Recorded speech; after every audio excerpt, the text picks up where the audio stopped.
Bought.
Hi, I'm late.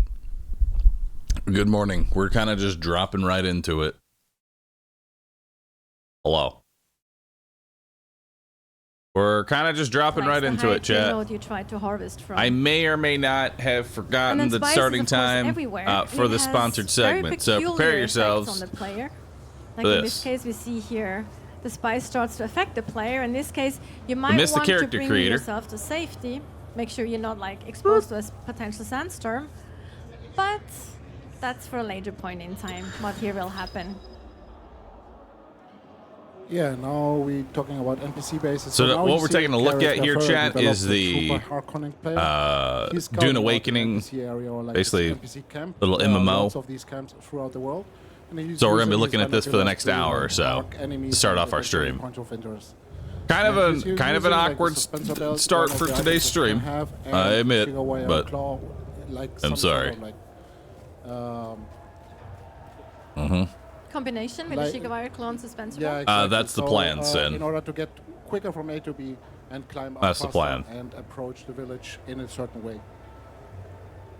Grappling hook, basically, similar to a grappling hook. Now he's yeah. What are we doing later? More than likely, we're going to try and jump into some... And we're basically using different... Probably potato. ...ammunition than in real life. So these are a little bit more slower, so they can actually penetrate shields, like in the lore. Yes, mystery.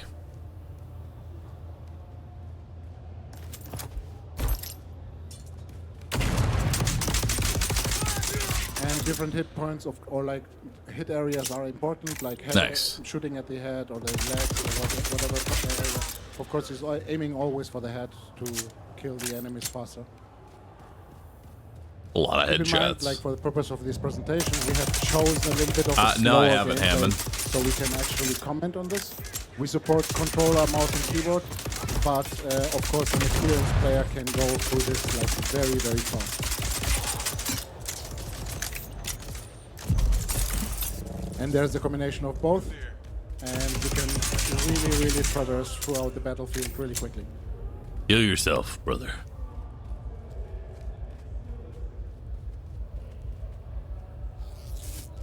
Yeah.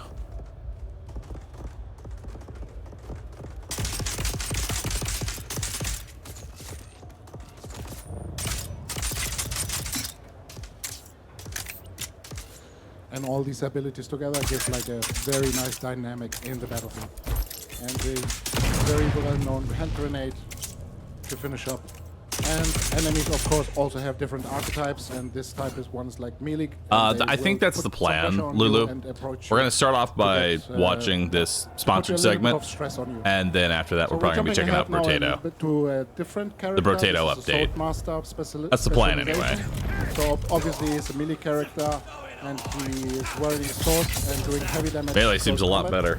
And he has a knee charge ability, which he can jump like towards the enemy and put his knee into his face, basically. And nice. Yeah, obviously he's a little bit in disadvantage against ranged enemies, so he has certain abilities to compensate that. Now both characters are together, and for the main player we chose basically now a different type, and he's using his method ability. Battlefield calculation. And yeah, with this you can basically scan everything, or every enemy, or even like your group members, and see what type of ammunition they have, like what type of weapon they use, granite type, nice. And so all the symbols that you see basically around the character. And you can of course communicate that to the other player and tell them what's basically approaching you. And he also has the ability to see through walls and scout out new enemies that are maybe behind, and tell that to his group friend. Sick. To warn him, basically. Information. And you saw like the DBNO state for the enemy, basically similar to the player's mechanic, where you can shoot at he might have forgotten. Enemy, but he's not completely dead already, so potentially a different NPC can come and revive him, and the same goes for players, of course. Oh yeah. Yeah, exsanguination, the blood extraction. After a big fight, of course, there are lots of corpses laying around, and they're not only there for looting, so you can of course also like extract blood from them. So because fluid and hydration is very important in our game, there's also a way to get fluid or water out of blood. And in the way we're doing this here, he's building a blood extractor, which is a handy little tool. There are further down the game, there are different tools to do this too. And he basically approaches a corpse, sees the little symbol for blood extraction, that he's able to do that, and then he extracts the blood. Give me the blood. And obviously, because blood is a fluid, you can drink it in our game, but we're of course not vampires. You can do this to survive for a longer period, and you get like a little debuff that you see blood drinker that brings you this disadvantage in a certain way. So now a little bit about player bases. We have a totem system in Dune. You may not be a vampire, but I am. Place down something called the sub-thief console, which then gives you a land claim, basically an area that you can build in. You do, however, pay a little bit of tax to the emperor for placing one down. You can have several of those if you want to. You also see that you see a holographic image of what you actually want to place down, so you can plan it out a little bit, and then you fill it with material. However, we also expanded on this system. So let's say you just place down the hologram and you run out of material, so a friend actually can come in and fill it for you if they have material. Hell yeah. Or you can also use Build this, together. of course, to have a friend just plan your building. Just put down all the holograms, and then someone else fills it in. So you can have an architect in your guild, basically. Sick. Love that. We also know that some players don't like to build or to design the buildings. They just kind of like to have one or place one, so more on that later. So that's where this comes into play. You can actually have a whole blueprint of your finished building, so you can copy it, and then you get a copy in your inventory that you then can place out again wherever you'd like. So if you want to move on, let's say to the next biome or into the deep desert, for example, we talk about that a bit later, you can just place out the building that you designed earlier and reconstruct it, just fill it with material. The cool thing about this system is you can also sell this blueprint to other players if you want to on the in-game exchange for Solaris, for the in-game coins. So you can actually be an architect in the game if you'd like to. Blueprints. Looks good. So yeah, so once you have developed your little base a little bit further, you can see a little bit of an example of what it could look like inside. And you see a lot of machinery on the side, basically for different purposes. And one of these machines is the blood purifier. So like I explained, Purify the blood. Like I explained before, basically you can extract the blood from enemies and then convert this blood in this machine to water. And it's pretty simple. It runs automatically, so just fill up the machine with blood, and it does it on the side, so you can still like run around, do something else, and then later on pick up the converted water. Nice.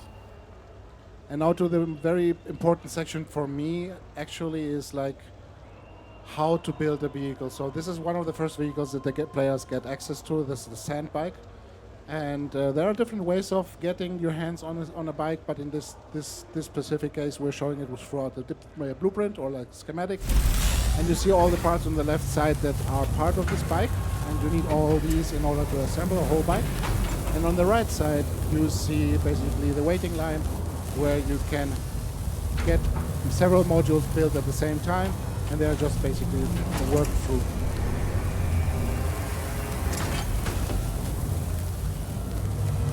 You don't have to stick all the time in that menu. You can also exit it and do something else and wait until the machine is done. It's almost like a 3D printer, you could imagine. And that's what he's doing now, and you can see even like once you exit the menu, you can see a preview and hologram of the actual item that the machine is currently building. Nice. And now he enters again and then basically just takes out everything that was built. And now to the assembly itself, for every vehicle, the main part is the chassis. Then we add a battery, a motor, of course, or an engine. Then the treads. In this case, treads. We also have different types of like wheels or treads or whatever. Then, of course, an outer hull to make it pretty. And because this system is modular, we can basically also add different types of modules later on to the bike. So we can completely enhance the functionality by adding, like, let's say, enhanced inventory module or like a boost module to drive even faster. In this case, the player chose a passenger seat, so he can take somebody with him. And now to the world events. These are dynamically driven throughout the world. There are different types of dynamic events. World events. In this case, this is a spaceship that is basically crashing from the space. And both players, and now you can see how he's sitting in the passenger seat. They're both driving to the crash site to see what they can get there. What'd they find? What's in there? There are different parts laying around there. It's not only always the case like this. So, but you can also approach the wrecked ship itself and basically use your cut array and cut holes into the ship and basically get certain types of resources. In this case, they also find a loot box, so they were lucky and have also some enhanced materials. And the other guy is basically really using his cut array again and cutting through the bigger parts. Sick. One of the threats, of course, at night too, is basically our, I call it in-game police. These are the Sadoka. They are bluish because they have a shield. They patrol throughout the night everywhere and basically seek out for like bad players or mischief players, let's say. And this guy is basically currently harvesting some water from the plants, and he didn't see them. So they found him, spotted on him, and basically dropping units to engage with him. And they basically attacking the players now. How dare you harvest water? And now more about the sandworm. So we see our two friends here that are driving on the open sand, which we earlier said. Let's see the giant worm. But also just to see that red bar in the middle, that's your noise meter basically. So that's how much noise you make. The bike currently makes a lot of noise. And even though we say you shouldn't go out into the open sand, of course there are reasons why you would want to. In this case, it's the flower sand. So our two players here, they try to harvest some flower sand, which you can refine into quite important material to then craft specific items. You can harvest flower sand by hand, as we see there, which would be completely quiet. Or you can use a sand compactor that you see here, which is, it makes it, of course, way faster, way more efficient. You get more material as well, but it's also I'm digging through the sand. Loud. So, and that's what happens. We now have a very pissed off worm on our hands, and the only thing they can do now is basically jump on the bike and try to make it to safety as soon as possible. So if they can make it to a rocky island or rocky ground before it gets them, that's kind of the only Look at that option they thing. have right now. It's coming. And because those two guys have more luck than brains, they actually just made it. It was very close though. Neat. Now our player hubs. Once you have progressed far enough, you might be able to construct your own ornithopter, we see here. Then the world of course opens up. You can fly, you get a lot of verticality then.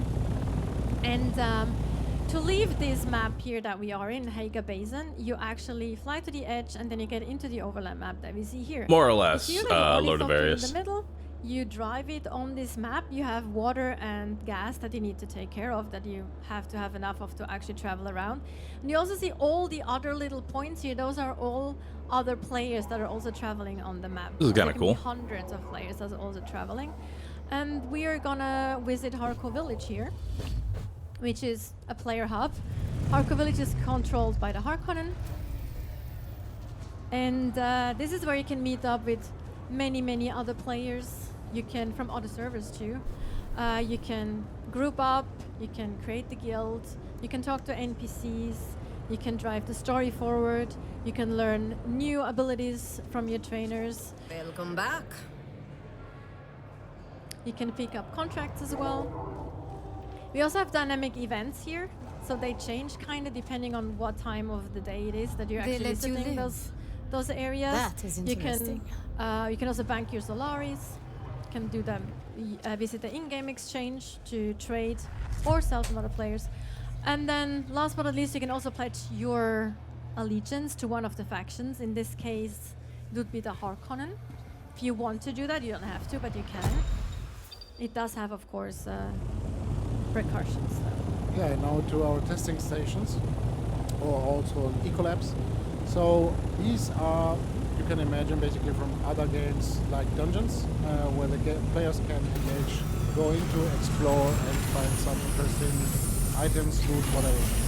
And these three approach the whole thing with their ornithopters, and now they're basically trying to customize their builds a little bit more to have a proper gameplay then together.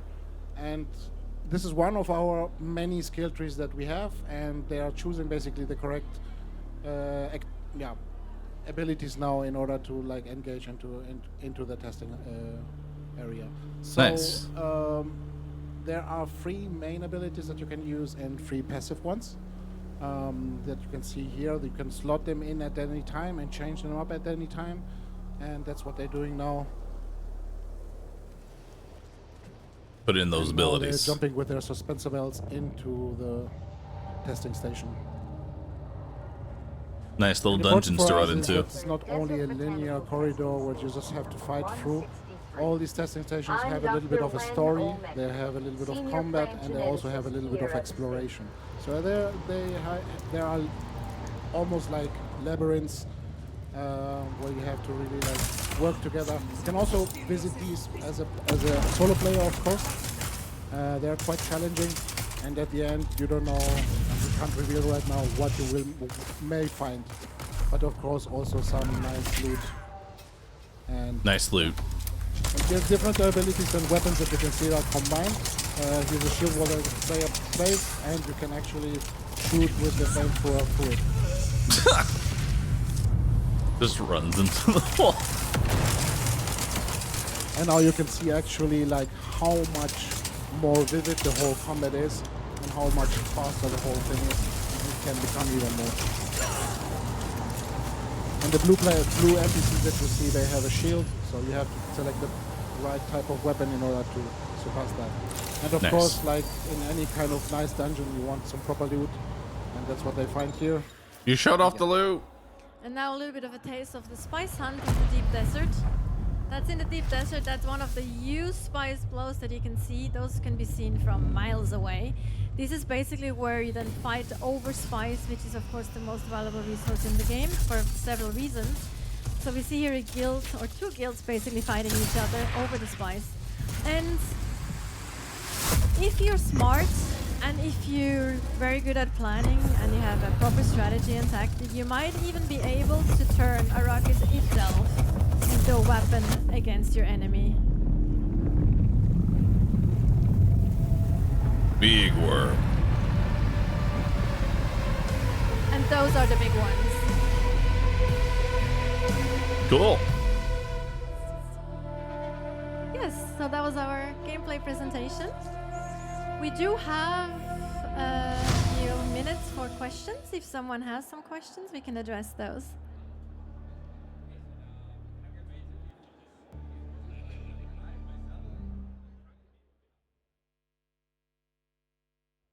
Test. Oh, there we go. We're back. Hey, Zachriel. Okay, so they're doing their own Q&A over there, but we actually have a dev coming to sit with us. We do? And then Nice. you can ask questions via my silly face directly into a dev's ears. Straight in the ear holes. Legend. Yo. I believe this is yours, my lord. Sick. Hello. Hey, Chris. Can you hear me okay? Yeah, Awesome. straight up. But Dr. Yue hasn't disconnected our communication. We're good. We're good for now. Yeah. He might get us later. Yeah, I think he will. So it seems like there's a lot of shy haloods going on in chat. People. Let me people get a kind of thumber vibing, and place it in your especially the guild end one. member It's a base, bit- and watch so a that's giant worm the big- destroy the big your one. entire The guild in chungus, a that one, one I think fell they call it. jump. Roof. But I think a lot of people have got like random questions in chat, so maybe we address some of those. 100%. Let's go. A lot of them seem to be based, as you might expect, around like comparisons to Conan Exiles, like how many people per server, that kind of thing.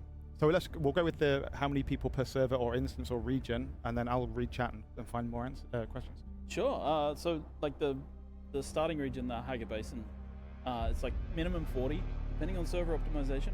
Hopefully more by the time we launch the game. The Deep Desert itself is like this connected series of 40 servers. people per server. We're aiming for trying to get 100 people per each of the server instances, and it's 9 server instances. So there could be 900 people roaming in that map space, but only 100 in the particular square. Right. At Oh, 900 sounds a bit better than 40. Normalcy, based on server optimization. That's kind of our current like numbers. And then as beta continues and we get more people in and we find ways to improve our optimizations, yeah, should be more. Hopefully. Okay. And the Deep Desert, that's like a huge region, and one thing people tend to dislike is once you've kind of explored the map, it gets a bit stale, because it's like, okay, every server reset, I'm going to go to the mine, I'm going to go to wherever. I understand you've got something different for the Deep Desert. Yeah, the plan here, I mean, it's an idea that's like kind of untested and we hope works out well. I mean, it's tested in the game, but it's untested at scale. But like the idea is that the Deep Desert resets every week. With this giant Coriolis storm that comes through, wipes out the landscape, and then there's a new layout, and the fog of war comes back. And so you need to go out there, like I kind of call this phase of play like the Coriolis race, and the idea is that like the big guilds will have their scouts, and their scouts go out and start mapping the new layout of the Deep Desert, and then they come back with that information. And if you're a solo player, you might be out there in your vast ornithopter mapping and then selling it on the exchange to other people. Just kind of trying to build exploration in as a part of the game loop, and then logistics. Right now we've mapped it. We know that where the good spots are. We're going to go build bases, and then we're going to go out there. We're going to fight over the spice blows that happen, and then at the end of the week, we know it's going to reset again. So yeah, it's kind of trying to build this. Get that weekly reset. People a little bit, I guess. Like Rust does it with their servers resetting every so often, but we're trying to do it in a world where things are persistent. So. Okay, and does the Coriolis storm reset all the buildings that have been crafted?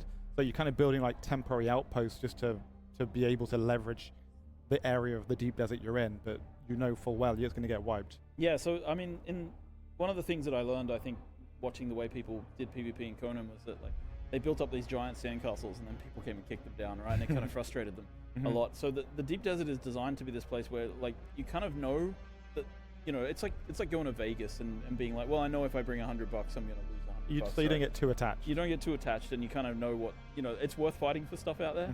But you're like, yeah, when I bring this base, I know it's kind of going to be a cheap base because I know it's going to get wiped. So yeah, the idea is to encourage people to really try this stuff out and not feel like, oh, I'm going to be reset to the Stone Age every time I try something in PvP. Yeah, and I suppose actually thinking about it, there's the blueprint system, right? So once you've got kind of the ideal outpost, you can actually just blueprint it, and then next time after the Coriolis storm, you can go back in and just use the blueprint rather than painstakingly placing every wall and whatnot. Yeah, exactly. Which is kind of cool because then, like, I think in the video they said like some players, maybe if they're not into PvP or maybe they're not good at PvP, there's other things they can do like resource gathering for their guild, and you can even get architects. So you might get people sat there like min-maxing the perfect build for like, oh, if we find a spice region, we should deploy that kind of building, and if someone else has got one, we'll build our assault post, and that's got the most windows for shooting. And there's going to be all that cool meta that people have. 100% the meta around that stuff, right? Especially like the building meta is going to be interesting. Yeah. I think that's I'm excited to see it, right? That's what I mean about testing at scale. We need more people in the betas and stuff to just sort of really see how this is going to play out and then adjust towards it. Yep. Someone asks, I think this one's an easy question. What happens if Shai Hulud gets you? Well, you basically die and you lose all your stuff because it swallowed it. Yeah. It's the only time in the game where you lose everything. But it's the sandworm. I couldn't, in good conscience, as a creative director on a Dune project, make the sandworm anything less than the most frightening thing in the game. So it is the one time you lose absolutely everything. Yep. I can account to that because I was playing this yesterday for like 3 or 4 hours, and I died to like fights here and there and dehydration and stuff. But you can respawn, you can put spawn beacons, that kind of thing, spawn in your base. But then at one time I was messing around on my Died of the worm, you lose everything. And I love it. Ate me, and I was sent back to the Stone Age. I had to make my shiv again, I had to make my cutter again, I had to make my armor again. So it actually kind of felt cool being able to like really be knocked back like that. And then obviously once you've got a more established base, you'll have your backup kits and stuff. Yeah. But it's definitely a super cool feature. It's interesting to see actually in the trailer we just saw, or the reveal. How I kind of agree with that, Varger. Use them strategically. Like if you're losing a fight, you might disengage and place a thumper, and if the enemy aren't paying attention, they might rush into it and get wiped out. Or maybe if you attack someone, this meta is something that's going to establish itself when the game comes out. Set a thumper off behind them and then attack them so they can't retreat. Like it feels like there's going to be some really interesting ways to use the landscape and the environment against people. Yeah, exactly. And you know, like talked a little bit earlier about solo players in PvP and the Zerg, right? And people coming in. You know, as a solo player, it's like, well, there's a Zerg coming, but I'm going to plant a thumper because it's going to cost them a lot more than it's going to cost me. That kind of thing. You can find ways to use the mechanics to your advantage. And the other side of it is just when you're harvesting spice, you want to have like a group of people who are out placing thumpers to keep the sandworm away from where you're harvesting spice, right? So there's a bit of a thought process in that as well. Like just even if there's no one else around, even if it's not PvP, it's just PvE and we're harvesting, it's like keep the sandworm busy with thumpers. Yeah, like distracting them. So are they like on the server side? Are they like tracked as an NPC that goes around, or is it just like if you walk in a certain area they spawn and then boom? No, they're AIs. They're AIs. They live in the world, and they follow you around. They can teleport because we've noticed that some players can find ways to exploit them. And so they do have the ability. Like if someone really exploits the sandworm, they can teleport to the right location to do what they need to do. But yeah, they're AIs for the most part. They live in territories. They roam around. They don't cross out of these territories because sandworms are territorial on Dune. So we tried to replicate kind of what the book description of them is. Actually, it's interesting you say that. Now you said it, it reminded me. When I built my base yesterday, it was all just walls and a door. And I replaced one of the walls with a window. And as I replaced it, I just saw like the rolling dunes ahead of me and just a 100-foot pile of smoke just steamed past me. I was like, I'm going to put the wall back. Forget it. I don't want windows here. Yes. Okay, people are asking a lot about guild information. Like, what is a guild? What's the benefit? How many people can be in a guild? Do you have like authority levels within it so certain people can do certain things? Yeah, I mean, it's kind of what you'd expect from a guild in terms of permission systems. So you can set levels of permission, which includes ownership on bases. The people being able to like, you know, you can access these chests, you can't access these chests, you're not high enough within the guild. Then the final number for the guild isn't set, but it will depend on the server size. So yes, Hellbeglin they are. So it'll probably be, I'd say, in the tens. It won't be in the hundreds. We definitely won't be allowing that. Probably kind of based on at least the old rule of thumb from MMOs, which is back in the day, the old wisdom of it was like whatever your raid size is, your guild size should be double that. Right. So that people can, you know, participate in the activity and make sure they have a fair chance. So whatever we end up being, it'll be some level of like, you know, I think it'll be, you know, probably 50-ish, maybe lower. Okay. Right. It won't be super high. We won't be allowing these hundreds and hundreds of people person guilds. Yeah. Yeah. I think from personal experience, when you get to the hundreds, it makes it almost impossible to balance gameplay and to make things make sense. Yes. So I feel like a lot of people gravitate towards a more skillful expression of like smaller scale PvP. If you've got 100 dudes versus 100 dudes in a desert, it's chaos. It's just going to be madness. It's chaos. Yeah.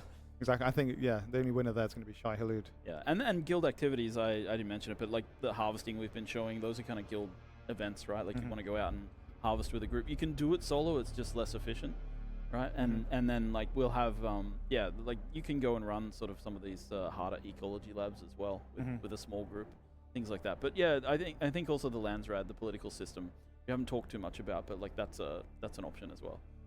You explained it to me yesterday, and as a streamer, I was like, that's going to be really interesting seeing the streamers. Looks like it loads on us. Communities within the world to make a difference. Yeah, exactly. I'm not sure how much you can speak about that, but it's very cool.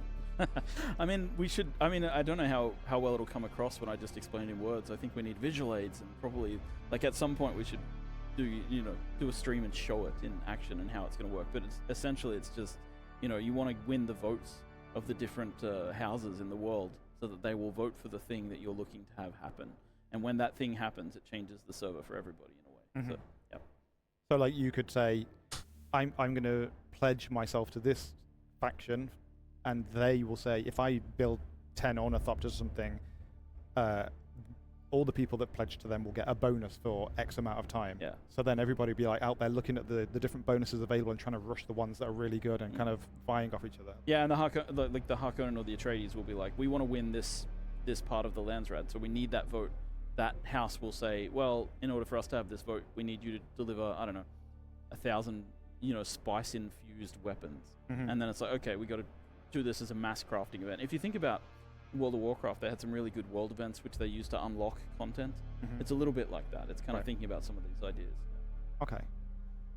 My good friend Shroud asks, how are you approaching group size to make sure everybody has a place in the game from solo to large groups? So we kind of touched on it, like solo players can go out into the deep desert and find things ahead of other people and sell that information. So there might be a big guild that has lots of scouts, but if you're the lucky person that finds that special thing, you can go to that big guild and say, hey, give me enough money to buy 10 ornithopters and I'll tell you where this thing is. So that's kind of cool. Yep. Yeah, it's scanning, and I think like in terms of group size, so the base group size in the game is 4. It's like a firing So like squad. a party you might bump into typically will be 4. Yeah, 4 solo, 4, and then I think then we talk about guild sizes, right? So, and 4 groups of 4 is generally what we like, again, sort of MMO math from back in the day. It's like you always take your group size, times it by 4 to get kind of your raid size. So 4 groups of 4 would be 16. 16 is kind of what we target for like harvesting. That's what we would think would be the activity size for these type of things. Right. So and then how are we balancing it? Well, I think like in general, most of the overworld content is solo, like it's soloable, right? But you'll struggle to do it efficiently in some cases if you're alone. So there's just kind of, you can do it. It just takes time, right? And some of that is protracted battles and thinking about how to draw enemies out and getting through. You saw some of the bases, I assume, right? Some of the higher tier stuff is quite difficult, especially when shields start coming into play and you have to get into range and get into melee range and things like that. So I do like in the PvP there's this interesting rock paper scissors style to it, because you've got melee versus like ranged weapons, but then you've got a shield to help prevent the damage from the melee. You've also got Bene Gesserit abilities, because we saw a skill tree that had Bene Gesserit, so we can presume there's some kind of like voice attacks you can do and things. So I think there's going to be a lot of cool rock paper scissors stuff where when you're being attacked, you go, okay, they got, oh, that guy looks like a Bene Gesserit because he did that ability, and that guy's the gun guy, so we need to snare him. And there's going to be this kind of, it's almost a little bit like a battle arena, because it's not just shooting. You've actually got all these different abilities on different cooldowns, different skill trees that interact with the skills you've got in different ways. So there's lots of different builds. Yeah, exactly. Yeah, I mean it's supposed to be combined arms, right? This kind of sandboxy combat where you can find ways to do things that maybe other people haven't, just by combining things in the right way. So yeah, it's hopefully it works out. I mean that's the goal. I've seen this question about 18 times now, and I'm finally going to ask it. Are there Bene Gesserit outfits like robes and dresses? But what I think they mean is, can I wear a mosquito net on my head? There is formal outfits, social outfits that are Bene Gesserit styled, yes. Oh, okay. That you'll be able to get, yeah. Okay, so, and we saw one of the social hubs earlier, so it actually might be cool to put on your kind of formal clothing and be like, I'm going to my guild meeting, or I'm going to go, walk the towns and stuff. Yep, it'll be safe in those areas too. So. Yeah, exactly, yeah. A lot of people ask during the character creation about, like, can you make a Harkonnen or can you make an Atreides? But as I understand it, all the characters are kind of like generic people, and then throughout their time in the world, they can pledge themselves to different things. But you can't be like, I'm part of the Harkonnen family or I'm part of the Atreides family. Is that right? Yeah, that's correct. Like when you start the game, you're basically independent. You're a nobody. You're a nameless prisoner. And then as you play the game, you meet the factions and then you decide who you want to join. We didn't want to do the like faction choice at character creation you see in other MMOs, just because I think it's more interesting to actually, if you don't know Dune, getting to know who the factions are and then deciding your flavor of faction is kind of more interesting. That's a good point, actually. Instead of just being like, choose A, B, and C the first step, you can actually talk to them for however many hours going through the quest lines and go, I prefer these guys, and you've kind of earned that loyalty. They've earned it, rather than like arbitrarily picking it and then you get 60 hours in and you go, I hate these people. And there's actually one of the opening sort of sets of quests. You can do both sides. You can play both sides against each other in the beginning, right? And then at some point you have to commit, but you can sort of play around with it a little bit. Right. Start Okay. off with. Everybody's asking, when will there be a beta? Give me a beta. I want a beta now. Beta. Yeah, I mean we're running a Beta. consistent beta right Give me now. the beta. It's it's limited in shape and form. We're going to increase the amount. We just Excited did an for update that. a couple of weeks ago. I think I mentioned this, like where we revamped the melee combat. Mm-hmm. And we've been waiting for that to come in because I didn't want to go wide with kind of not the world's best melee combat earlier. Now we have much better melee combat. I'm not saying it's world best, but now it's much better. So we'll start to roll out to wider and wider groups of people, and like testing all this endgame stuff is going to require thousands of people. So you expect the beta to ramp up quite significantly. I can't give it to you individually. You have to sign up on DuneAwakening.com. They don't even let me, the creative director, have any. They don't let me decide anybody who's in the beta. I'm not even I allowed. can vouch for that because they didn't make me wear this still suit. I bought this and I'm sat here in 200-degree heat dying of dehydration and I don't have access. That's why I was here for like 3 hours yesterday. They put me in a room and said, you can play for 30 minutes here on the test bed. And then like 3 hours they came back like, is Sacriel still here? I'm like, yeah. And I'm still like trying to craft stuff. So yeah, I was getting my fill while I'm here, and I'm not in the beta yet. So yeah, you are very truthful when you say you're not just handing it out like candy. Yeah. No, they don't let me make any decisions around that. Sadly, they just don't trust me. What can I say? I think I'm going to try this out. Yeah, I'll still try it out. When the game launches. Or you guys I like trying out MMOs. Etc. What's the current state of? I'm looking for another MMO to grab me, this you know? is from I think it's the 17.4 beta, which is like that's just a release number, so it means nothing to anybody. That means nothing to any. But it's like it's the beta from about 2 weeks ago. Okay. I think like that where we've shown. I mean, some of the footage was captured earlier. It's some of the shots are from earlier. Previous what beta. people are playing on the floor here is the 17.34 beta, one of those. I mean, so yeah, it's like we're still a while away from release, right? So there's a lot of polish and stuff to happen. Animations are still being worked on. Yeah, it's just we're in the polish and love phase at the moment, which is the nice phase, but also everybody who points out a major problem to me, I'm like, oh, do we have time to fix it? Do we have time to pivot and fix this stuff?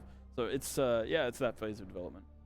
Oh, I will say, after watching the reveal myself, it was very evident that the players were playing at a slower pace, so the commentators had time to explain, oh, this is this and this is that. When I was playing it yesterday, it was very fluid. Like when you can be shooting someone and then like you'll be attacked by a melee character from the side, and you can literally turn around and parry them, and it knocks them back. Yeah.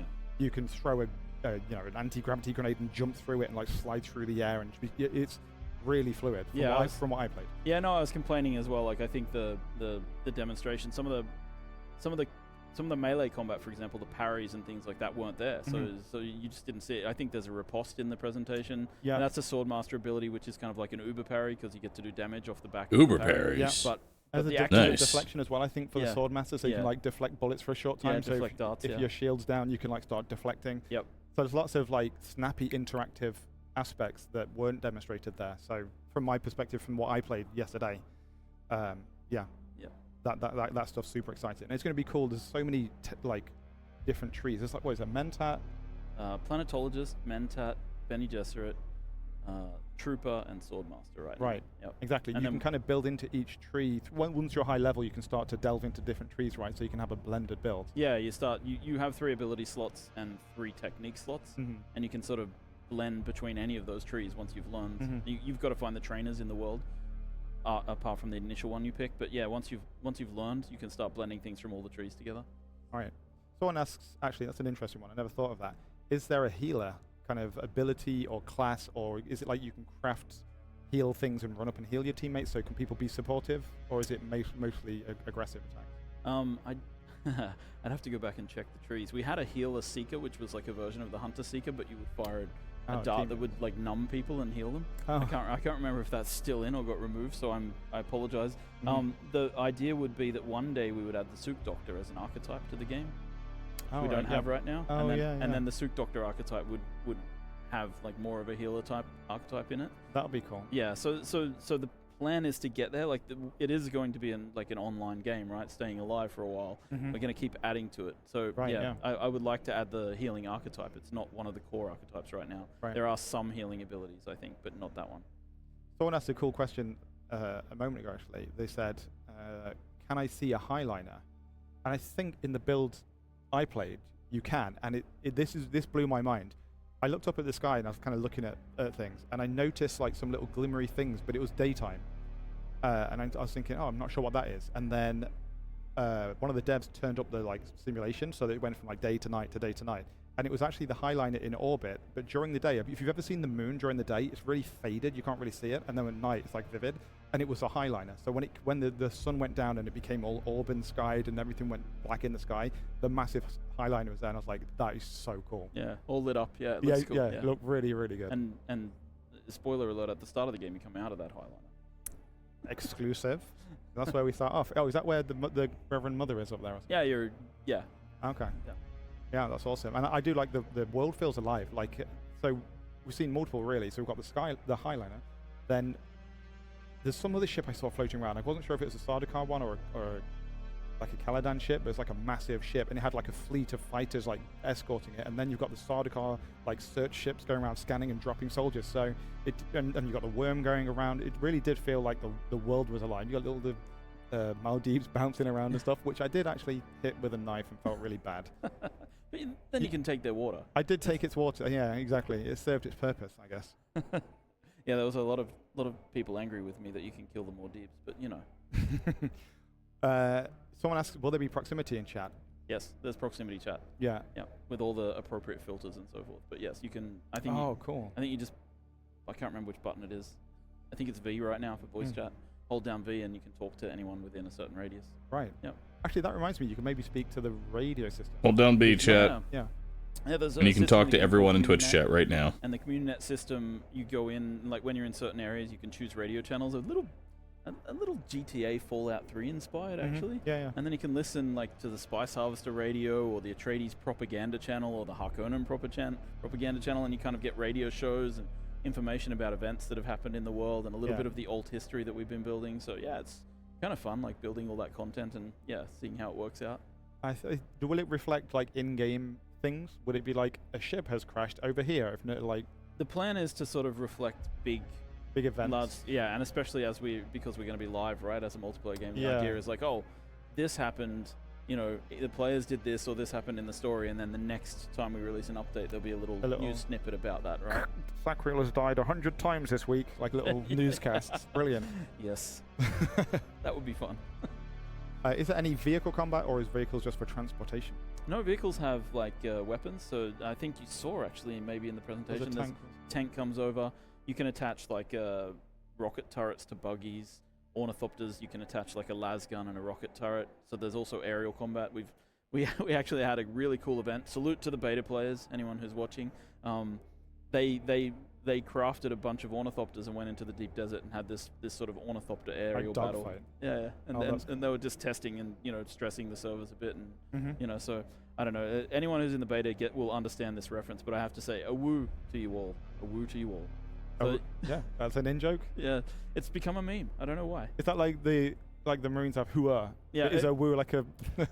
I can tell the story. It's just a really bad like text-to-speech placeholder voice that we had on a lore pickup, and it is exactly what you said. Like it's supposed to be like a SEALs thing, and they're like, "Who's the best fighters?" A woo, and it's just 'cause it's completely flat. I love that. It's become a meme now, so it's cool. Awesome. Memes. What's the biggest planned playable vehicle? So far, it's the transport ornithopter. Ooh. It's pretty big. Yeah, and it can carry other vehicles, pick up any other vehicle in the game, I think.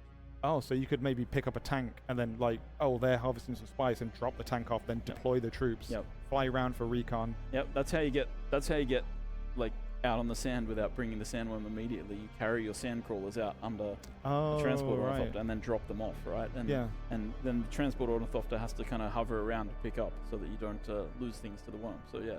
That's cool actually, because it feels like it might, as a gameplay experience, match that immersion of the movie or the books as well, where like the harvester sees the cloud in the distance and they have to radio in. Yep. So it'd be kind of cool if you're just sat there. Maybe you're the dude in the guild that's like, I've only got half an hour. I'm going to go out and farm some spice or whatever. And then all of a sudden it's like, wait a minute, there are binoculars in the game, right? So he gets out binoculars, oh god, and he actually has to get on Discord or on the in-game voice radio or whatever and be like, I need an ornithopter to pick up right now, sector D3, and then someone has to rush across the base, jump in that's actually really cool. Yeah, that's kind of the idea, right? Like replicating that experience, especially from the book. There's a really good scene, where like the Duke comes and the ornithopter doesn't show up, and how much of a problem that causes, right? So yeah, it's also a vulnerability point, right? Like if you're if you only got the transport ornithopter in the air, protect it. Yeah. Because otherwise you can't pick up your spice harvest. Exactly, because some sneaky solo player might start shooting you with a lasgun or rocket launcher or whatever it is that she uses it, like Johnny uses, and just take it out. And then you might have to build another one. Yeah, exactly. And by that point, I think Shai Hulud's going to get his food. Exactly. Will there be events such as hijacking spice harvesters? So we saw some events, right, with the ship crashing, and then you get those, is it spice blooms? Blows? Blow, yeah. Yeah, spice blows. So you got these kind of big, I like that you can see them from miles away, so it's kind of a pivotal, everyone in the region will kind of be gravitated towards it. Exactly. Are there any events like that that involve vehicles, like that haven't crashed? Not really, right? You do run across like player stuff. You run across, but you do run across like broken down, like the Harkonnen have broken down, and there's a bunch of guys standing around a vehicle with smoke coming out of it. Right. Okay. But it's not like it's not quite the same scale as the other things. Yeah. Right. But I guess those kind of events are something throughout the live. You said it's a live game, right? So you might patch something in and be like, hey, we've added a bunch of new events that can happen in the deep desert. The sky's the limit for that stuff. The joke from our end is always like launch is always just the beginning. There's so much stuff to do. Yeah. About 500 people have asked about worm riding, but I think you've publicly said that there will be no worm riding. Post-launch. We will do it one day. At some point, yeah. But yeah, it's not going to be there at launch. It's a very complicated thing to do. First of all, because of the way the sandworms are AI, but also because we. Are they shown the gameplay yet? Yeah, that was before. Now we're doing Q&A. And then just be blasting around. Yeah, so we want to make sure that we give it the time to figure out the right design for how sandworms should work. What if you could go to the south of the planet and find one of the baby ones that they get the water of life from and just have it as a skateboard? Yeah, that could work. Maybe not. Forget that. I don't know. That'd be a good meme. Like, if we were Fortnite, we'd do it. Yeah, exactly. Any other pressing questions, chat? Are there AI teammates? If you don't have any friends online, or maybe if there's activities that need more people, can you go to a tech station and be like, summon or request like an ally? Not right now. There are in some of the story moments, there are people who will follow you around, but they're really just special story moments. So yeah, it's not. Actually, yeah. In one of the quests I had, there's like a couple of NPCs I could interact with. Okay. Yep. People are asking, will there be controller support on launch? Yes, full controller support. In fact, we had the hands-on, and one of the journalists today said to me, like, "Oh, I can't play games with mouse and keyboard." I was like, "Oh, let me find you a controller because it works fine. It's fine." Yep. Pop it in. Okay, cool. People are asking about the payment model. Is it like a one-time plan to be a one-time payment thing, or definitely be one time at launch, and then it won't be subscription. I can say that for sure. Right. The rest of sort of microtransactions and things like that is still being sorted out. So we will talk more about it when we have a very clear plan there. Cool. Mr. Wampeg, who's a friend of mine, are there handheld lasguns planned for late game? Yes, there are lasguns in the game, and you can fire them at people and kill them. And if you aim them at a shield, they will automatically turn off so that you can't fire. And that's because in our backstory, one of the major cities in the world got blown up by a nuclear blast of a lasgun hitting a shield. Yeah. And so CHOAM now only import lasguns that have the safety switch on them. Right, so it can detect like the mission of the shield or whatever and say, I'm not shooting in that direction. Yeah, I mean, I know it'd be cool for everyone to nuke each other, but also hard to make a good game if everyone's nuking each other. Yeah, exactly, yeah. Yeah, someone in their base just opens the window and a single las blast hits and just takes out the whole base instantly. How do the levels work? So, like, as you're playing through the game, do you earn XP? Is it like the kind of classic system of earning XP, spending it in different ways? Yeah, you get XP when you level up. You earn intel points. Intel points allow you to unlock technology tree. You also get skill points, which you can spend in the skill trees for the different archetypes. You know, pretty standard stuff. And you can also find intel points in bases. Yeah, I found some myself. Yeah, okay. Exactly. So it's kind of, at some point, you start like finding more intel points and earning less in the leveling system. Right. So it kind of guides you to a certain point and then says if you want to progress more, go find it. Yep. I like that. How does respec? This one's for me actually. How does respecing work? Like, can you go to someone to respec? Is it on a cooldown? Is it a big cost? I actually don't know yet.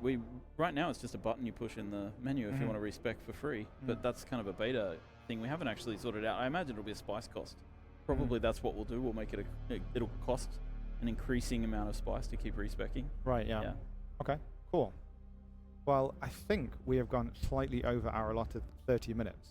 So thank you, Joel, for the deep dive, and thanks for having me out here. It's been such a cool event. If you're at Gamescom, you should come and see. We're in Hall 6.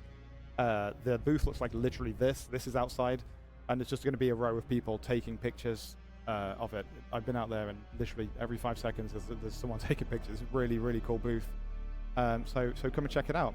But yeah, thank you again for the world exclusive gameplay reveal on the channel. We appreciate it. Thanks for talking to me. Absolutely my pleasure. And I'll get a base key, right? Oh, you know, you're not the right one to speak to. You said no power. Don't ask me. We'll get you something. Okay, cool. Okay, thank you, everybody. Appreciate you. Have a wonderful rest of your day. And if you're at Gamescom, come on over to Hall 6 and come say hello. But yeah, I appreciate it. Thank you and goodbye. Thank you, everyone. Nice.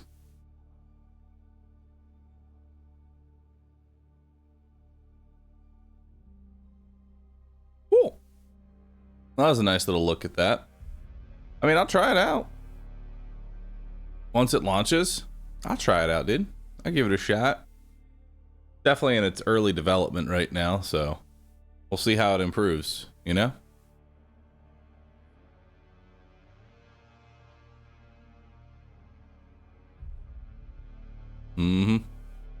Have a giant worm eating pandas.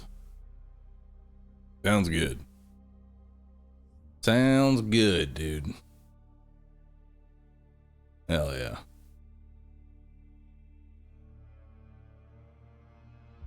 All right.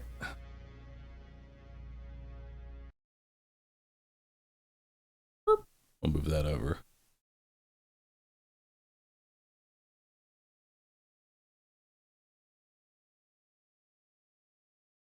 All right.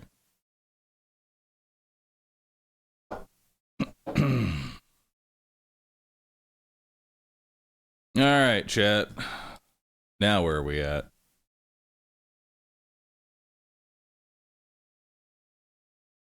Now, where are we at? Daily crossword, 7 days. Truth be told, chat, I did not get a lot of sleep. I did not get a whole lot of sleep. So I think plan might actually be get some sleep, maybe come back on rescue, do some brotato. That's where I'm headed, personally. Went to Wukong last night. It's actually that I didn't get to sleep till like 4 a.m. And in addition, going to the workouts every day is draining me. I'm on like that 30-day push. But yeah, I think that'll be the plan. Yeah. I'm gonna get some more sleep, chat. And we'll be back on Rescue later today. They're planning for 7 days anytime soon? Yes. Probably start with 7 days tomorrow.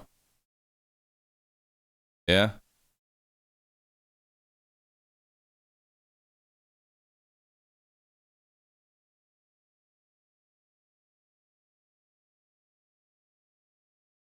Will we see Facecam tomorrow to see the progress? No, no progress.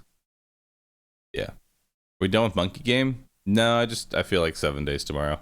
To start anyway. Sorry the stream was like a little... It's kind of small on this one. I feel a little out of it. I was late to today's stream and feeling a little out of it, so I'm gonna get some rest and we'll get back up and at it tomorrow, alright? Sound good, everybody?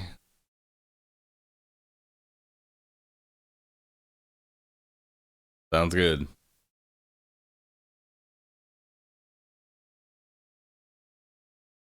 Send us somewhere? You know what? I've got the perfect place for y'all to raid. I've got the perfect place for y'all to raid. We are gonna go raid up good old Gathalion. He's celebrating 11 years of streaming. So go say hi to Gath for me. Alright? Go say hi to Gath. Raid message will simply be, Roost Sit. Congrats on 11 years. Alright? Y'all take care, everybody. Bye-bye.